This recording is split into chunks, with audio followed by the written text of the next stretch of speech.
Welcome to Beyond the Numbers. I am Elizabeth Love Morrison, and this is my dad, Paul Love, the founder of Love Financial Group, where we discuss life, money, and transitions.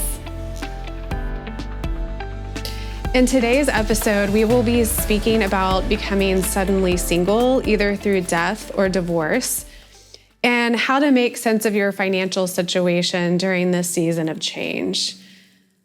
So first off, we're going to start by discussing the death of a spouse. I know you and I have helped several clients through this unfortunate event, but we all know that no one lives forever. So it's inevitable at some point that that day will come. So what are some things that you think are helpful to know now for when that day comes for you or your spouse and the people left behind? So it depends, in my opinion, on if you know that the end of life is coming through a disease, or the suddenly single, the widowmaker, heart attack, the car accident, things of that nature. Most of us in our younger years don't think that event is coming anytime soon, and that suddenly single can be traumatic. If you're ill prepared for that. One of the best things people can do is to have some sort of will where they are, the transfer of assets go to the person that they want it to. Very early in my life, I was involved in a wedding, and a couple friends of mine got married. And shortly after they had a child, the wife passed away. She was in her 20s. She had diabetes and was warned about it. And it was a difficult time, even though they knew that was coming. The problem was that without a will and a child involved, someone had to act for the estate of the will of the child. And so the courts sent out paperwork to people that knew this couple well, and we all had to attest to the fact that the woman that passed away would have wanted to leave all the money to her husband. And that was important because they had to sell the house. Didn't want to stay in that house before. So without some sort of planning, and the planning's a little bit easier in your younger years before you accumulate all the assets. But that's knowing what you have and knowing who you want it to go to is an important first step. Now, obviously, as you age and grow and your family gets bigger, it is important to keep passwords, to keep banking information, to know where the assets are, such that if that untimely event happens, you'll know where things are. Right. I know having estate documents is so important. It's never a super fun or joyful conversation, but it is important to have. And in the event of death, everything is lined out where it's supposed to go from a financial perspective.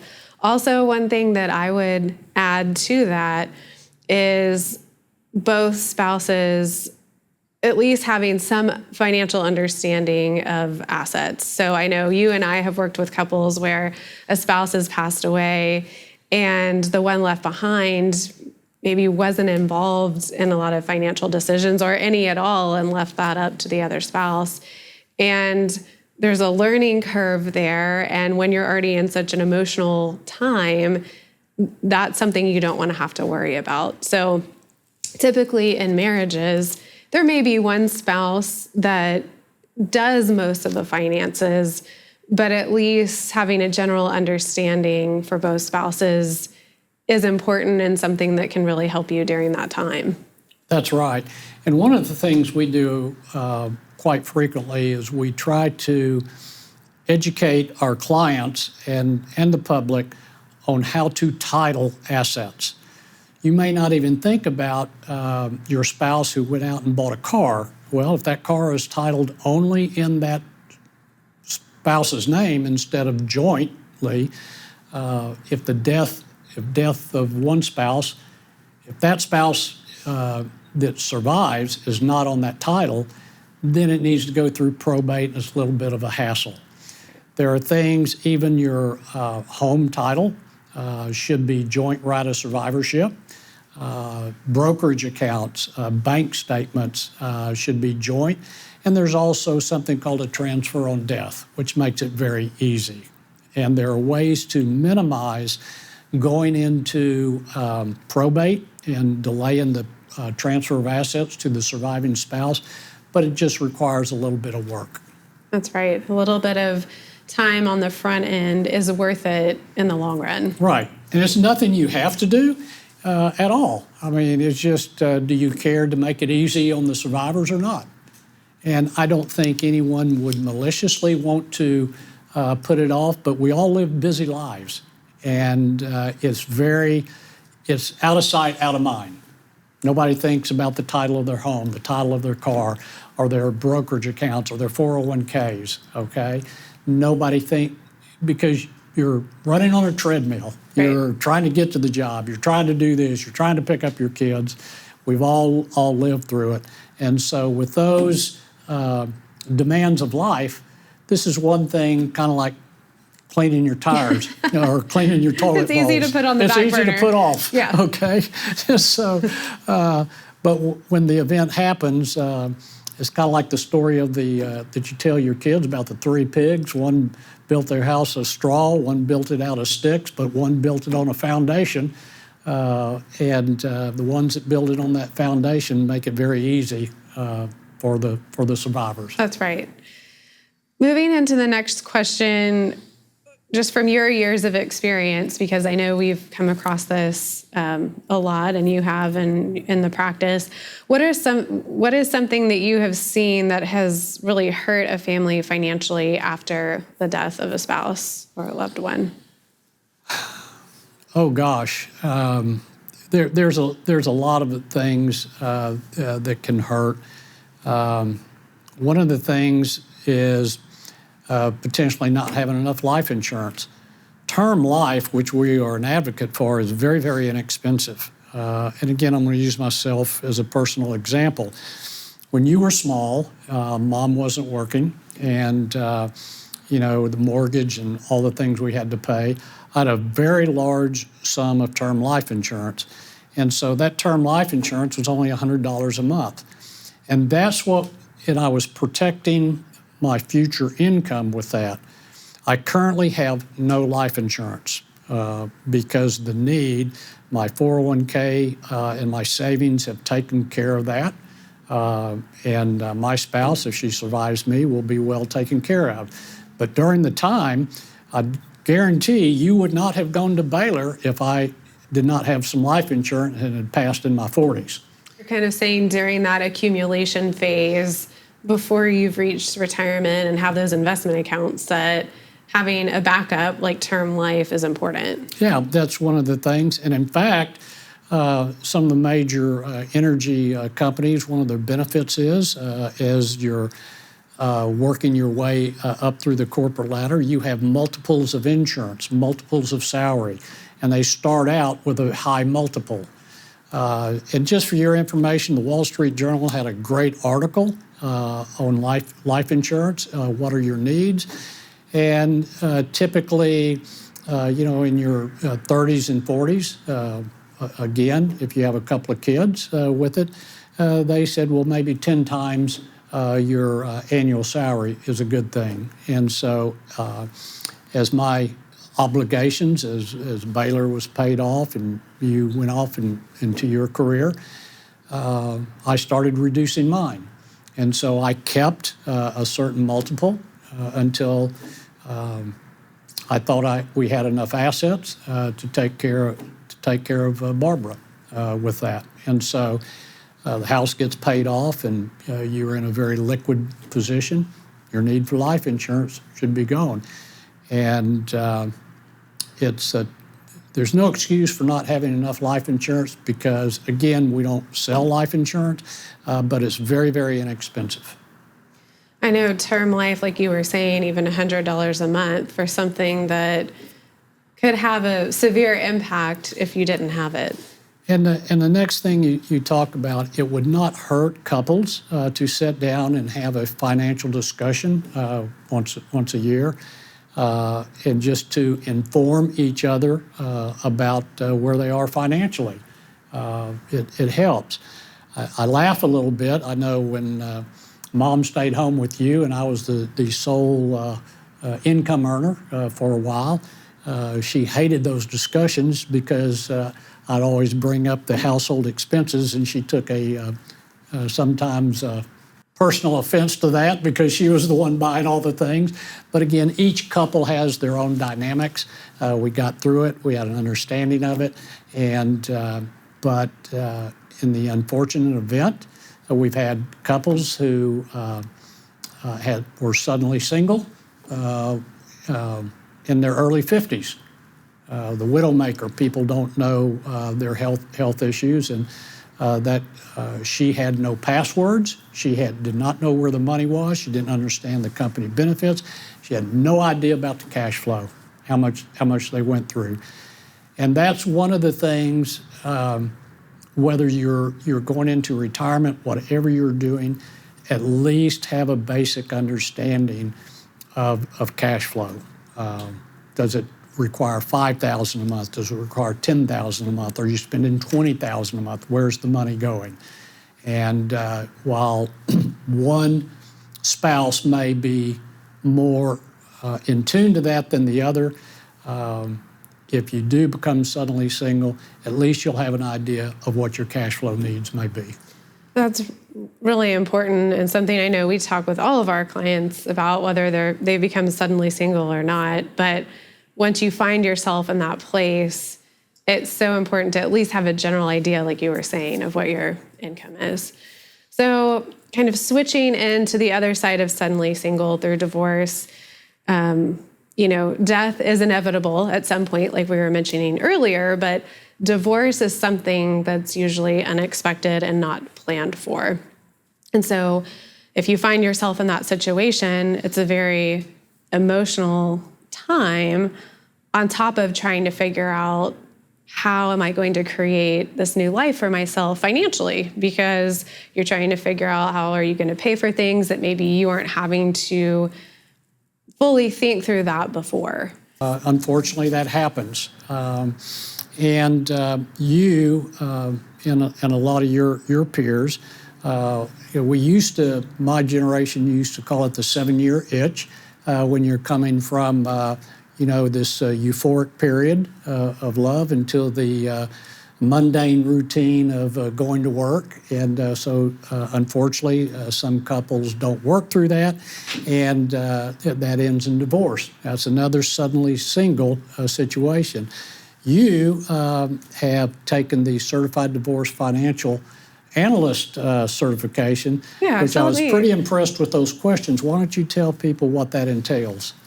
So I got, like my dad said, Certified Divorce Financial Analyst certification back in 2021. And one of the things that kind of spurred me on to getting that certification was we had a few clients that were going through that process, and I found a lot of confusion during that time period. I mean, obviously you're emotional, but from a financial perspective too, they didn't know what they were entitled to. And, you have an attorney that's working with you from a legal perspective, but they don't always know the best division of assets and what your unique situation is and what your cash flow needs are.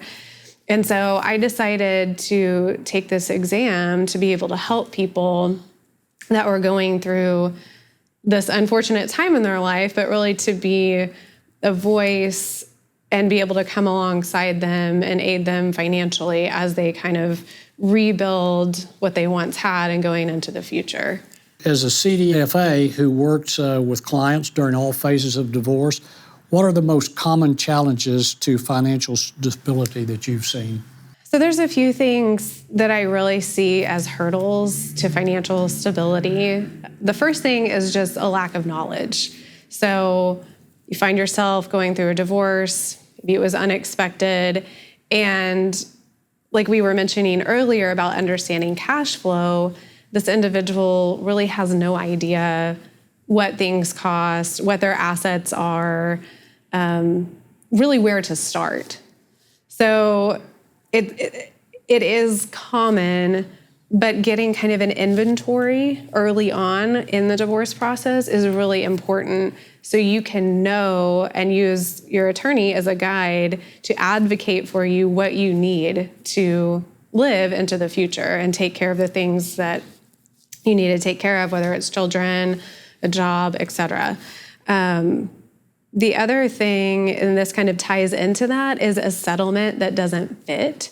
So, maybe according to the attorney, the assets were divided equally, but for you, maybe you haven't worked in 10 years, and so you're trying to re-enter back into the workforce. Maybe you were taking care of children at home, and so it may take you a little while to kind of establish an income stream. And so you may need assets that are more liquid that you can use to live off of as you're reestablishing your career and income. Or maybe it's the opposite. Maybe you're older. There's a term called the gray divorce, which is unfortunately becoming more common, and people are divorcing in their later years. So maybe your joint assets were more retirement assets. So what kind of impact does that have? Are you under 59 and a half? Are you going to have a penalty if you're withdrawing money to live off of these assets? So there's a lot of different types of scenarios, but if you're understanding what your need is, you will be able to work with people to help you get a settlement that fits your scenario. And everyone has a little bit different situation. Yes, and I know one of the more difficult calculations can be with pensions and 401ks. Right. We recently had a suddenly single client that of death. He was 51 years old and she was 49. This is probably one of the more complicated cases that you worked on because they were Canadian citizens and they had assets in Canada and assets in the U.S. And so not only did we have to inventory those assets, we had to take into calculation, which you did, of currency exchange and taxes coming from another country to the U.S.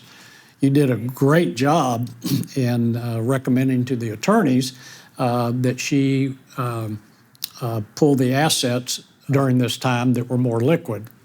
We had another one that you worked on was probably a little more complicated, was a divorce, and you recommended more of the liquid assets to come over rather than the tax deferred because she kind of fell into that. Yeah, she fell into that situation. Yeah, the we Canadians, all of a sudden got two cases that were. she fell into that situation where she had been staying at home with the children. She had 3 small children and hadn't worked in a while, and so was needing to reestablish her career and income stream. So needed more liquid assets, like you were saying. Yeah, so those are some of the issues, and it overlaps, again, with retirement planning, just having a knowledge. I doubt most couples sit down and say, weekly or monthly, hey, honey, here's my 401k, look how it is, and look this is what my pension balance is, Mm-hmm. So, again, life gets busy with that. So accumulating that, as you've done on those 2 cases that we've worked on, that CDFA really helped out a lot with that. Are there common mistakes that you see that our audience should try to avoid? Yes. The first one, it sounds simple, but it's very important, and it's not asking questions. So I find this more with my female clients that are going through a divorce, and they feel like they should already know the answer, and so they stay quiet. If you find yourself in this situation, ask as many questions as possible to have the understanding that you need. No one thinks it's silly or dumb, and it will benefit you greatly in your settlement. And if you have a team around you that isn't allowing you to do that, then my recommendation would be to get a different team, because you need people that are advocating for you as well as educating you. So there's no dumb question, ask questions. The second thing that I see is letting your emotions cloud your judgment. I know it's an emotional time, and sometimes that can be hard to do, but when you're looking at your finances, and I have some spreadsheets that I use to help clients that are going through this, you almost have to take that emotional filter off and look at it very black and white. So these are the assets, maybe make a list of things that you had before marriage, marital assets, and then going forward, what does that look like for you? Again, understand it's an emotional time, but you have a team around you to really help you in every area of the process. And then lastly is failing to think long-term. So a lot of times you're just trying to get to the next step. But if you're able to really back up and think, okay, 3 years from now, 5 years from now, where do I see myself? How do I want to rebuild my future and move forward? That will really help you greatly when creating the settlement scenario that you need and want going into the future. Those are good things, and it doesn't have to be just with divorce. That's also applicable to people that have lost a spouse due to death with that. That's right. Because the survivor, whether it's survival of a divorce or survival after death, life goes on. And unfortunately, we have to eat, we have to have shelter, and those basic things of life, and how you're going to provide that for yourself and those is very important with that. What are some of the practical things our audience needs to be prepared for after divorce? So from my perspectives, there's really two major things: implementing the divorce decree and then setting your finances up for the future. So just because the divorce decree has been finalized, there's still a lot of things to take care of to make sure that things are divided in the way that they're supposed to be. So there's deeds on a home, possibly deeds on the car, and then a big one, if you have retirement accounts with an employer, is called a QDRO, QDRO. And this is the official document given to the usually HR department of whichever spouse is holding the account to separate the 401k into the other spouse's name. So they know how to take care of it, but that's not something that just automatically happens.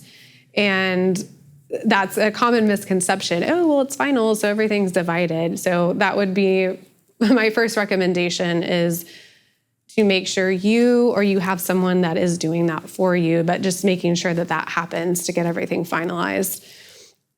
And then setting up your finances afterwards. So a lot of times when you've been married, you have a joint banking account, or maybe you have a joint credit card, or both names are on the mortgage, like I just mentioned. Those things can take time, but it's important to make sure that you're starting to separate those and put everything in your name only to build yourself up for the future. So what can people who are newly divorced do to start building their financial stability? So my first recommendation would be to make a budget. And you can even do this before the divorce is finalized, but everything from children expenses to house, whether you're renting or paying a mortgage, credit cards, everything, I would write that down.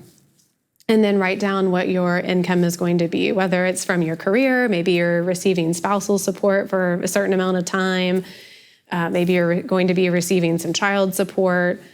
Having that budget will be very helpful for you moving forward. And then starting to build an emergency fund. So depending on what your settlement is, you may feel like you're starting over. But as I mentioned in one of our previous episodes, consistent small steps over time will make huge gains. So even if it does feel like that, and maybe you are starting to save again to build up that emergency fund and then starting to save for retirement. Great. And I guess maybe lastly, Elizabeth, what is the one thing you wish more women understood about money and what happens after divorce? If your marriage is coming to an end, it's possibly likely that you've been unhappy for a while or things haven't been going well. And trying to see this as an opportunity to create a new future. Yes, it's emotional and it's sad because it's something ending, but it's not always going to be this way. And finding that team that can come around you and help you start this new chapter of your life is important. And there is a new future and a new beginning for you. I think that's excellent advice and something that we try to instill on the clients we're advising with that. And to kind of wrap this up, lastly, I would like to talk to the grayer people possibly out there that have accumulated some assets, and because life does go on, and death and divorce happen, whether unexpectedly. The single person who has accumulated assets, if they become involved with another person and want to start a new life, any 401ks or IRAs, at least in the state of Texas, you cannot make your children, your previous children, beneficiaries without that new person in your life signing off on the documents if you get married. Back in the 70s, there was something called the sin tax. There was enough pressure put on Congress to change the laws on Social Security. This is almost a sin tax now.